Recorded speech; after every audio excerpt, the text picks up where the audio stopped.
Iran আর আমেরিকার মধ্যে যখন উত্তেজনা চরমে, তখন পুরো বিশ্ব একটা মহাপ্রলয়ের আশঙ্কায় থরথর করে কাঁপে। ঠিক সেই মুহূর্তে পাকিস্তানের সেনাপ্রধান আর প্রধানমন্ত্রী যে কূটনৈতিক মিশন নিয়ে বেরিয়েছেন, তা যেন দাবানলের মাঝে বৃষ্টির মতো কাজ করেছে।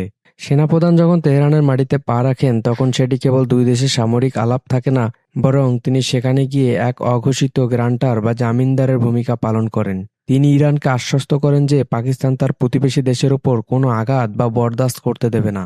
আবার একই সাথে পর্দার আড়াল থেকে আমেরিকাকেও এই বার্তা দেন যে এই অঞ্চলে যুদ্ধ শুরু হলে তার ফলাফল কারোর জন্যই ভালো হবে না। পাকিস্তানের এই শক্ত অবস্থানই ইরানকে বড় কোনো হঠকারী সিদ্ধান্ত থেকে দূরে সরিয়ে রাখছে।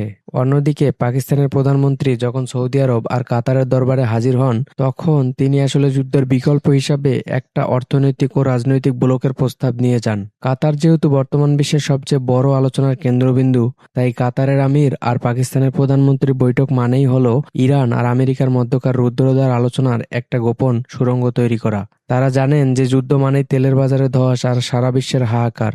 তাই সৌদি আরবের সমর্থন নিয়ে পাকিস্তান যখন কথা বলে, তখন ওয়াশিংটন সেই কথাকে অবহেলা করতে পারে না। পাকিস্তান নিজেকে এমন এক জায়গায় নিয়ে গেছে যেখানে আমেরিকা আর ইরান উভয় পক্ষই জানে যে পরিস্থিতি শান্ত করতে হলে পাকিস্তানের মধ্যস্থতা লাগবেই।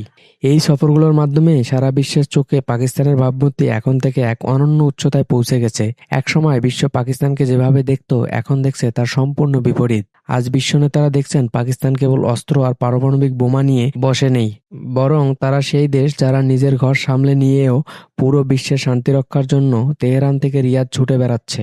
পাকিস্তানের এই ভূমিকা না থাকলে হয়তো এতদিনে মধ্যপ্রাচ্যের আকাশ বারুদের ধোঁয়ায় অন্ধকার হয়ে যেত। পাকিস্তান নিজেকে আজ এমন এক অবস্থানে নিয়ে গেছে যেখানে দাঁড়িয়ে তারা বুক ফুলিয়ে বলতে পারে যে পারমাণবিক শক্তি কেবল ধ্বংসের জন্য নয়, বরং বিশ্ব শান্তি রক্ষার জন্য বড় ঢাল হিসেবেও ব্যবহার করা যায়।